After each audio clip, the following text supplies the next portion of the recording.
My aunt said my dog was ugly and shouldn't be at family BBQs. Next BBQ, I didn't bring him. Then I didn't bring my famous ribs either. She asked why. I said, some things just ruin the atmosphere. I'm Nate, 32, male. And up until last month, I thought my family's annual summer BBQs were my safe place. Loud, sure, kids screaming, my Uncle Jeff telling the same Vietnam story he never actually lived through. But safe. My safe place had 4 legs, a lopsided grin, and a tail that could clear a coffee table in one swing. Murphy's a rescue mutt. Golden retriever face, shepherd ears, pit bull chest, and a coat that never quite decides if it's gold or brown. He's not conventionally pretty in the Instagram dog way, but to me he's perfect. He was there when my last relationship crashed and burned. He was there when I got laid off and couldn't tell anyone. He sleeps at my feet every night like he's guarding my soul. So yeah, when I say Murphy's part of the family, I mean it. The BBQs were the one time I could count on my whole chaotic clan being in the same space without someone flipping a table. It's been tradition since before I could walk. Dad mans the grill, my sister organizes games for the kids, and me? I make the ribs. Not just any ribs, my ribs.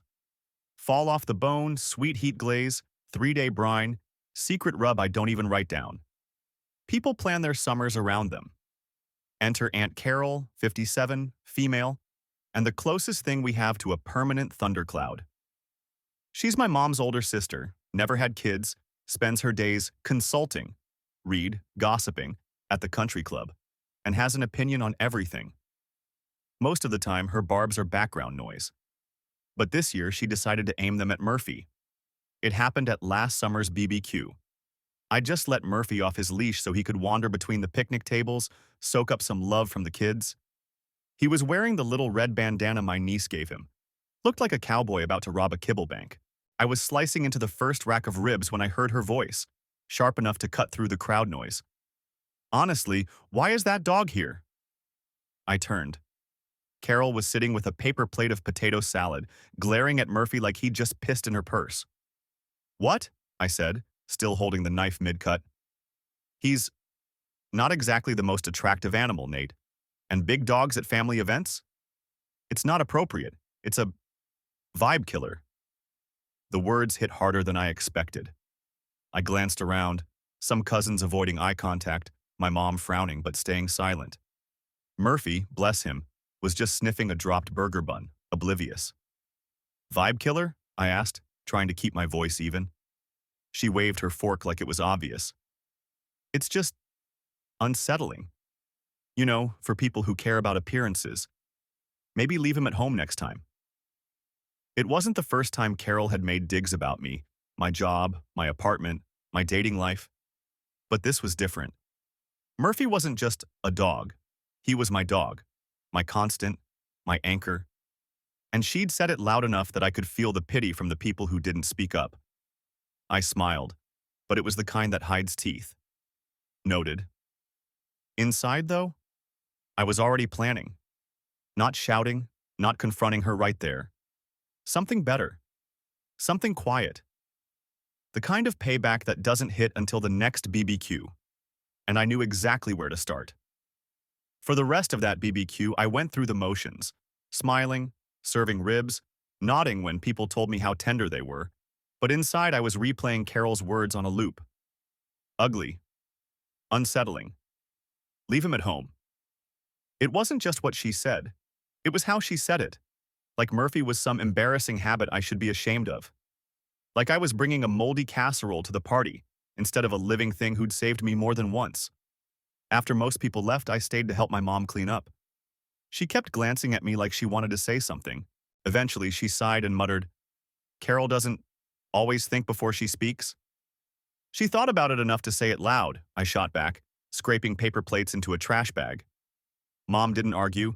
She just stacked plastic cups and said, maybe it's easier to keep the peace. Which is code for, don't make trouble, Nate. Easier for who? That night, Murphy flopped on the couch next to me, head heavy on my leg, still smelling faintly of charcoal smoke and sunscreen from kids' hands. I rubbed behind his ears and promised out loud, you're not missing another BBQ because of her. But I didn't mean bringing him again. I meant she was about to learn what it feels like when something you love isn't welcome. The next month, my cousin Drew, Carol's son, well, stepson, technically, invited me to his birthday dinner. Drew's good people, one of the few in the family who actually talks to me outside of mandatory holidays. Over burgers, he let slip that Carol had been bragging about saving the family BBQ from becoming some backwoods petting zoo. That phrasing lit a fire under me. Backwoods petting zoo is Carol speak for anything not manicured and curated. The woman once refused to sit on my mom's porch because there was a chipped flower pot. I started testing the waters.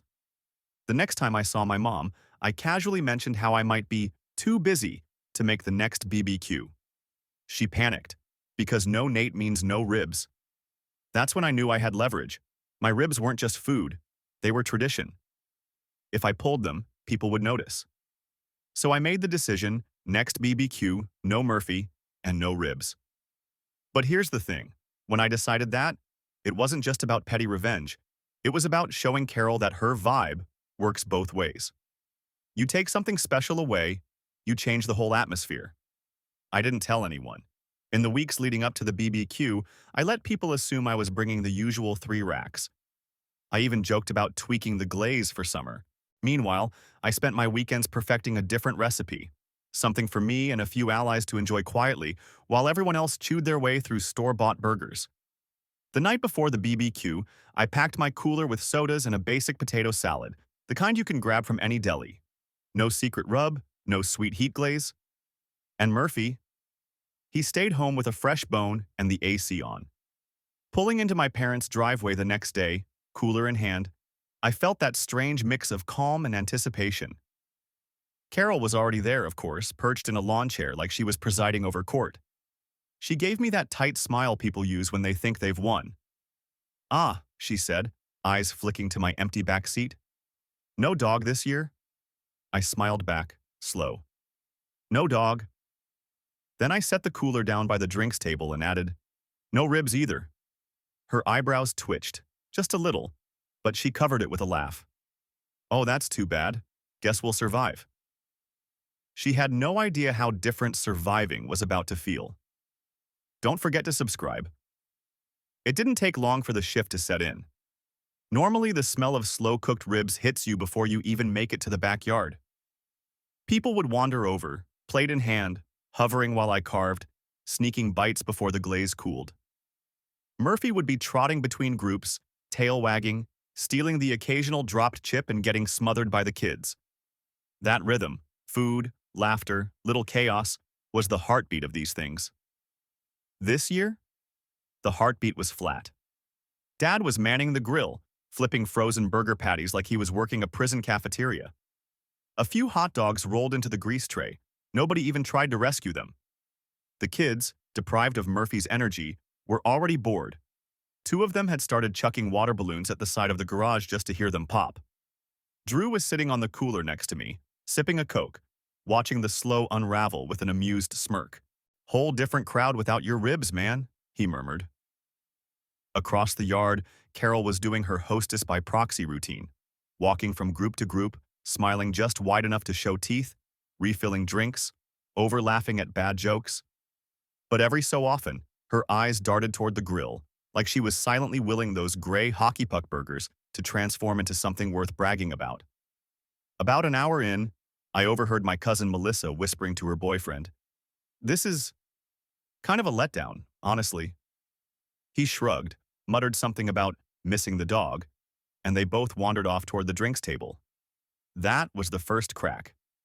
The second came when Dad, who never complains about food, muttered under his breath while poking a charred sausage with tongs.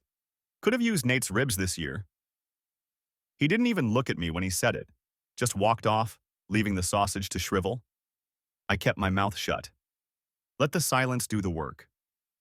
By mid-afternoon, the party had taken on that awkward energy you get when people are ready to leave but feel guilty about bailing. Kids were whining about being hungry, parents were slipping into that brittle, "we're having fun" voice. Even the music felt off. Carol had picked some generic BBQ vibes playlist that cycled through the same 3 country pop songs like we were trapped in a Nashville gift shop. Finally, Carol came over, holding her plastic wine glass like it was a prop. So, she said, too brightly, I noticed you skipped the ribs this year. Busy? I looked up from my Coke. Nope. Her smile froze for a fraction of a second. Oh, decided to give yourself a break? I took a slow sip, then, nah, just figured some things ruin the atmosphere. She blinked, just once, but I saw the flinch before she smoothed it over. Well, she said, voice tight, I'm sure we'll survive. Sure, I said, leaning back in my chair. Like you said. Drew was watching the exchange like it was pay-per-view, trying not to laugh. Carol excused herself, but the tension in her shoulders gave her away. She knew. She knew. And the beauty of it? I didn't have to raise my voice, start an argument, or cause a scene. I just let her feel the hollow space she'd created. Only Carol's not the type to take a hit quietly. And the next move she made? That's when things went from petty to downright explosive. Carol disappeared into the house for a while, after our little exchange. I figured she was cooling off, maybe venting to my mom about how ungrateful I was for ruining the mood. Fine by me. I was content to sit in the shade, sip my Coke, and watch the slow-motion collapse of her perfect BBQ. Then she came back out, carrying 2 trays piled high with something. It was like a Hallmark fever dream. Perfectly plated gourmet sliders, each one with a little toothpick flag, the buns sprinkled with sesame seeds that probably cost extra just to make them look rustic. There was a smugness in the way she set them down, like she'd just rescued the party. Figured I'd whip up something special since the grill was struggling, she announced loudly enough for everyone to hear. Her eyes flicked to me just long enough for the jab to land. The first few people grabbed sliders, and within seconds the noises started dying off. Melissa took one bite, looked confused, then politely set hers down on a napkin. Drew mouthed, dry as hell, at me across the table. The kids didn't even bother pretending. They peeled off the tops, licked off the sauce, and ran away. That's when Carol's smile got brittle. She started pushing them on people. Try one, you'll love it. And when folks hesitated, she'd guilt them into it, leaning in with a sugary, oh, come on, I made these for you. The more resistance she got, the louder she got. The party chatter dimmed. The music felt too quiet. And all you could hear was Carol hustling her sad sliders like she was on commission. Then one of the kids, God bless honesty, blurted out, "These taste weird. Did you put soap in them?" It was like someone had slapped her. "Excuse me?" she barked, and suddenly we weren't doing polite suburbia anymore. Carol went full volume. If you people can't appreciate homemade food, when some of us actually make an effort, then maybe next year you can just eat McDonald's in the driveway. A couple people laughed, thinking she was joking. She wasn't. She grabbed the nearest plate, one of her own, and flung it toward the trash can. It missed. Slider guts splattered across the cooler and dripped down the side. She tried to keep talking, but her voice was shaking now, and her eyes were glassy in a way that made everyone shift uncomfortably. Mom stepped in, murmuring something about taking a breath, but Carol yanked her arm back like a sulky teenager. "No, you always do this. You let him—" She jabbed a finger in my direction. "Undermine me, and then you get to play peacemaker. Well, not this time." Every head turned to me. I stayed seated, calm as a lake. "Carol," I said evenly, "you told me last year that Murphy was a vibe killer. So this year, I made sure nothing killed your vibe." I gestured toward the sad, abandoned food table. "How's that working out?" For a moment, I thought she was going to throw the whole tray at me. Her knuckles went white on the edge. Instead, she set it down hard enough to make the toothpicks jump, spun on her heel, and stormed back into the house. People started whispering. Someone muttered, "What the hell was that?" Drew just shook his head and said under his breath, "Oh, she's not done." He was right. By the time we packed up that evening, I thought maybe that was the end of it. Awkward, sure, but survivable. But Carol's the type who can't let things go quietly. 2 days later, she showed up at my apartment, uninvited. And that's when this whole thing turned from petty BBQ drama into a personal war. Don't forget to subscribe. Update. Well, y'all weren't kidding when you said Carol wasn't going to take the rib boycott lying down. First, thanks for all the comments on my last post. Special shout out to the person who said, "You basically hit her with a vibe exorcism." I've been laughing about that for 2 days. And to the one who suggested I start selling my ribs at the next BBQ for $20 a plate? Tempting. But yeah, turns out Carol's embarrassed hostess meltdown at the BBQ was just the opening act. 2 days later, I'm at home with Murphy, minding my business, when there's this insistent knock at my door. Not normal knocking, like she's trying to break in with her fists. I open it, and there's Carol, sunglasses on, jaw tight, holding a shopping bag like it's evidence. Before I can say anything, she barges in. Doesn't wait for an invite, just breezes past Murphy, who immediately growls, "Good boy," and parks herself in the middle of my living room. She sets the bag on my coffee table and says, "I bought Murphy a grooming voucher. Thought maybe if he looked cleaner, you'd feel comfortable bringing him to appropriate events." I just stared at her. The audacity. "Carol," I said slowly, "you came to my house to insult my dog to his face?" She crosses her arms. "I'm trying to help you. People talk, Nathan, and they're saying you made that BBQ awkward on purpose." I shrugged. Guess they figured it out. She did that thing where her nostrils flare like a horse before a race. "You've embarrassed this family, and if you think you're going to keep making a scene at our events, you're not invited next year." Which would have stung if I didn't already know half the family texted me afterward saying the only reason they ever looked forward to those BBQs was Murphy and my ribs. I didn't argue. I didn't yell. I just looked her dead in the eye and said, "Carol, you taught me something important this year. That atmosphere matters. I think you're going to really understand that at the next family gathering." She tried to get me to elaborate. I didn't. She left in a huff, muttering about immature theatrics. But now? Oh, now I'm planning. Because if she wants to play the atmosphere game, I'm about to show her what it feels like when she's the one who kills it. And this won't just be about withholding ribs. This is going to be a full-scale, poetic reversal. Y'all had a lot of wild revenge ideas in the comments last time, but the one that really stuck with me? The person who said, "Make her the main character in the worst way possible." Challenge accepted. If there's one thing Carol values more than atmosphere, it's her image. The BBQs, the holiday dinners, the charity luncheons, these aren't just social events for her. They're stages, and she's the star, at least in her own mind. So my plan was simple. I'd make sure the next family gathering was all about her, in exactly the way she didn't want. The opportunity came faster than I thought. My mom mentioned that Carol had volunteered to host her precious fall harvest dinner in October. It's basically Thanksgiving without the pilgrims, pumpkin centerpieces, cinnamon candles, too much beige in the decor. The kind of thing where she insists on a dress code that's just warm tones, but then sends a Pinterest board as if we're auditioning for an HGTV commercial. Perfect. Step 1 was quiet. Just me texting a few cousins and friends in the family group. "Hey, let's do something special for Aunt Carol's dinner. I've got an idea. Trust me." Drew was the first to reply. "If this is about the ribs, I'm in." That was all the green light I needed. In the weeks leading up to the dinner, I put in work. Not in the kitchen. Carol would still be cooking her signature dishes. But in the presentation, I went digging through old photo albums, Facebook archives, even the dusty box of VHS tapes my mom kept from the 90s. I wasn't looking for anything incriminating in the legal sense, just atmospheric. And oh, did I find gold. Carol in an ill-fitting bridesmaid dress from the 80s, perm teased to the heavens. Carol mid-bite at a buffet, eyes half closed, mouth open like she was about to inhale the entire roll. Carol holding a wine glass at some Christmas party, red-lipped smile completely smeared like she'd been in a lipstick brawl. Out of context? Just goofy family candids. But displayed the right way? Oh, they'd sing.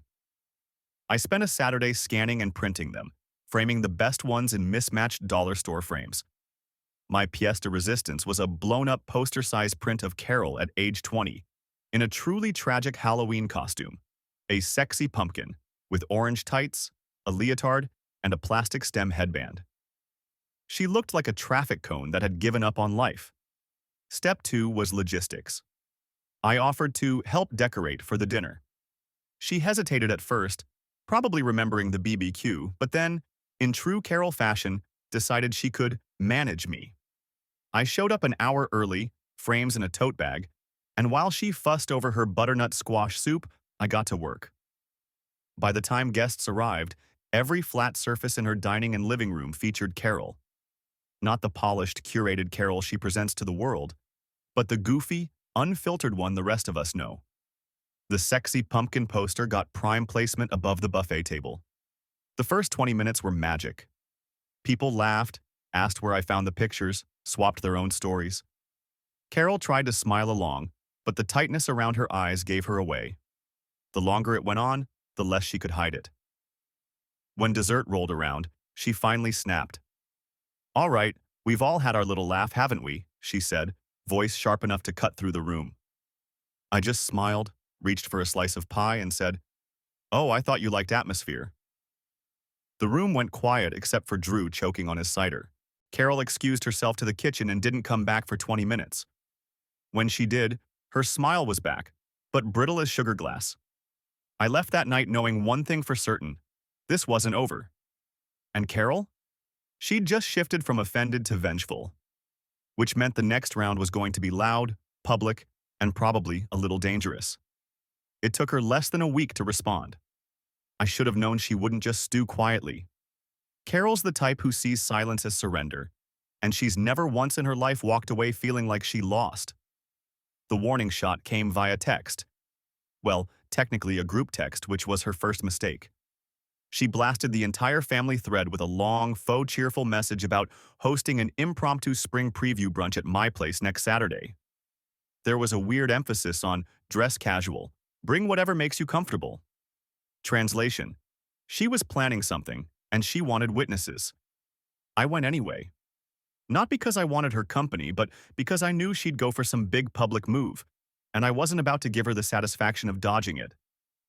Drew met me in the driveway, smirking like he was watching a slow-motion car crash. Inside, it was immediately obvious she'd gone overboard. Tables crammed with pastries, pitchers of mimosas, some kind of floral arch shoved into the corner like we were at a discount wedding expo. And in the middle of it all, Murphy, my dog. She'd borrowed him. I still don't know from who. Probably guilt-tripped my mom into bringing him. But there he was, looking bewildered, wearing a neon green bow tie. Carol spotted me and lit up like a game show host. "Nathan, I knew you'd come. Look, everyone, Murphy's here. We thought it would be fun to show off how handsome he can be when he's properly groomed." I froze. She was trying to spin it, turn my dog into some kind of before and after ad for her good taste. Murphy didn't help her cause. The second he saw me, he bolted across the room, knocking into a tray of champagne flutes. Glass shattered. Orange juice splattered the cream-colored carpet. One of the kids screamed when a flute bass skittered toward their foot. Carol tried to keep smiling, but the tension in her jaw was visible from across the room. "Oh, accidents happen," she trilled, grabbing paper towels. I wasn't playing along. "Funny," I said loudly enough for the room to hear. "He's never knocked anything over at my place." The rest of the brunch was a slow burn of petty jabs. She kept making these loud little comments about learning to control your pets and how nice it is when everyone pitches in for the right atmosphere. I stayed polite, smiled when necessary, but made sure to feed Murphy bits of bacon under the table. He stayed glued to my side. Then came her big move. As people were getting ready to leave, she clinked her glass for attention. "Before everyone goes, I'd like to thank Nathan for inspiring me. Next BBQ, I'll be taking over the cooking so we can really elevate things." Gasps, laughs, a few awkward coughs. Everyone knew what she was implying, that she was replacing me. I smiled. "That's great, Carol. I'll bring my camera." She didn't realize it yet, but I was dead serious, because that's when the real idea hit me. A way to make sure her elevated BBQ became the single most memorable disaster in family history. All I needed was one more gathering, a little planning, and a few strategic allies. Update 2. Okay, so I'm starting to think y'all know Carol better than I do.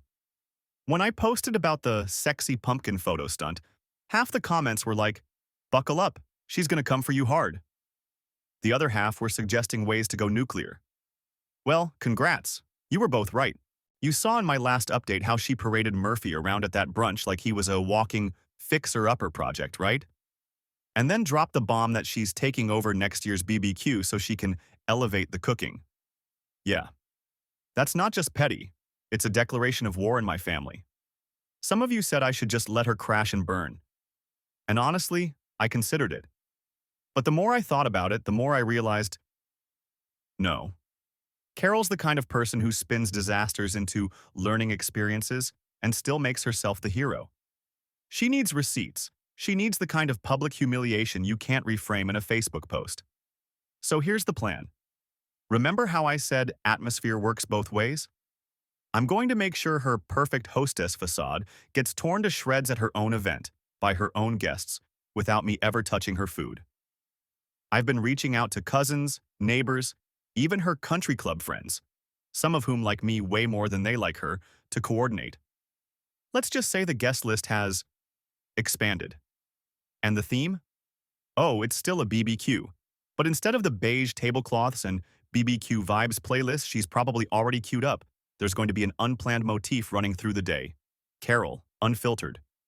You know those goofy, unflattering pictures I dug up for the fall dinner? I've got more, so many more. But this time, they're going bigger. Posters, custom t-shirts, even drink coasters with her face mid-blink. And here's the kicker. None of it will come from me directly. Every piece will just happen to show up because someone else thought it was funny. By the time she realizes what's happening, it'll be too late.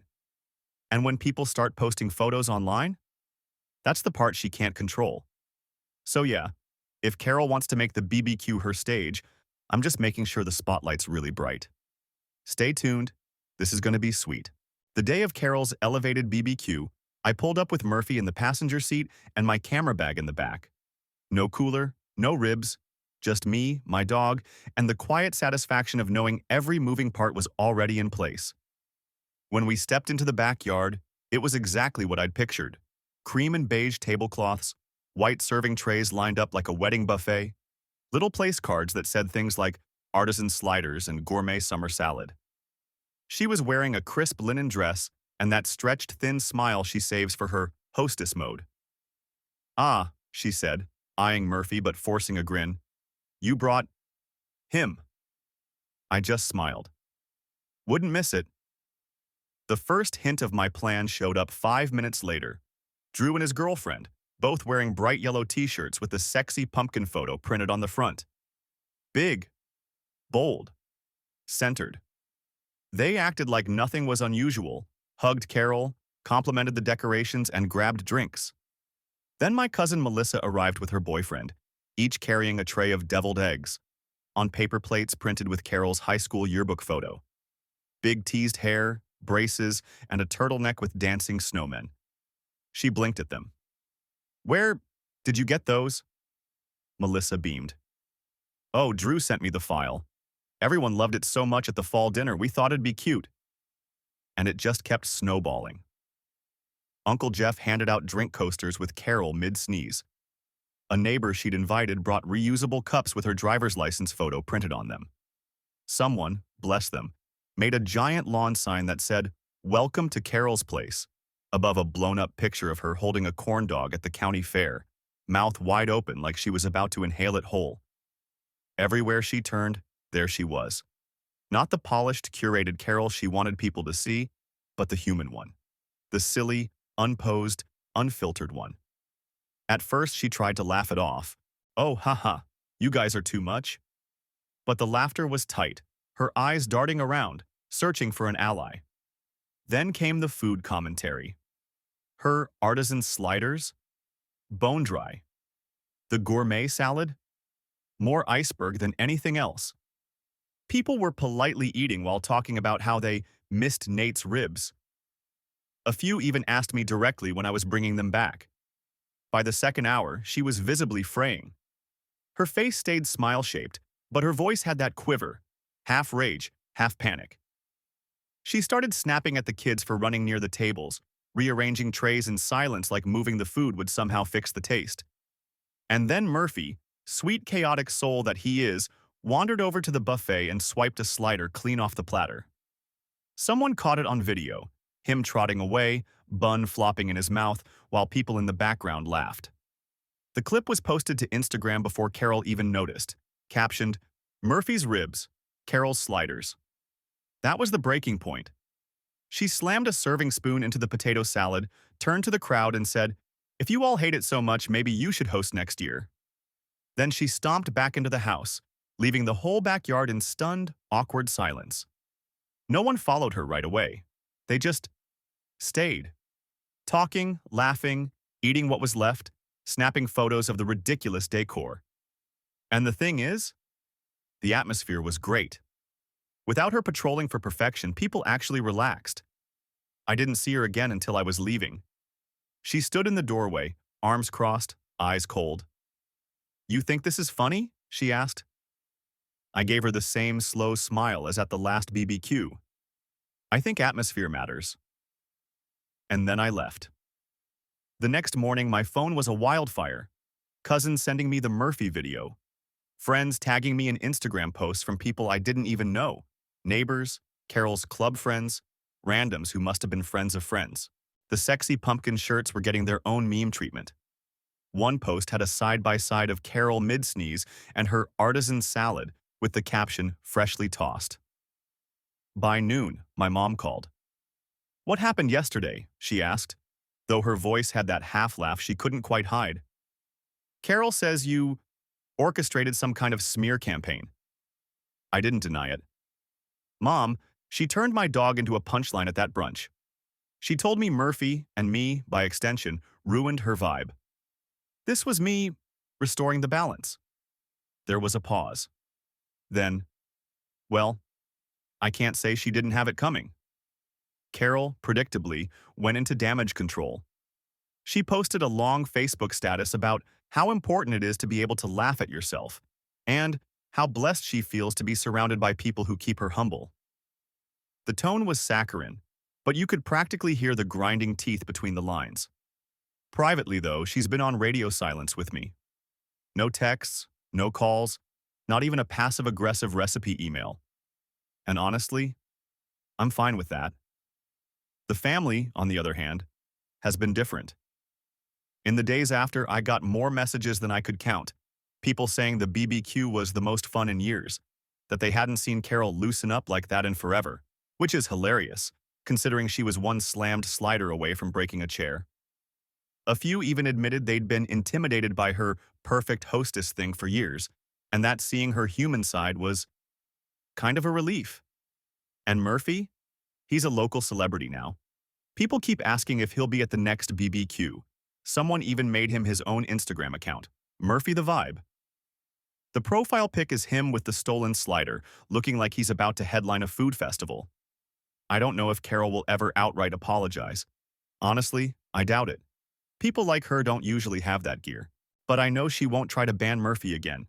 Not because she suddenly likes him, but because now the risk of becoming the center of another atmosphere adjustment is too high.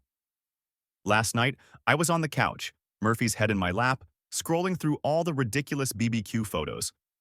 I thought about the first time she called him ugly, how it burned in my chest.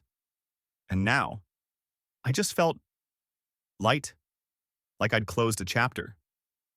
"Not bad for a vibe killer," I told him. He thumped his tail, slow and lazy, the way he does when he's half asleep but still pleased with himself. And maybe that's the real win. Not that Carol got knocked off her pedestal, but that Murphy and I proved we belong, messy fur and all, in any damn atmosphere we want.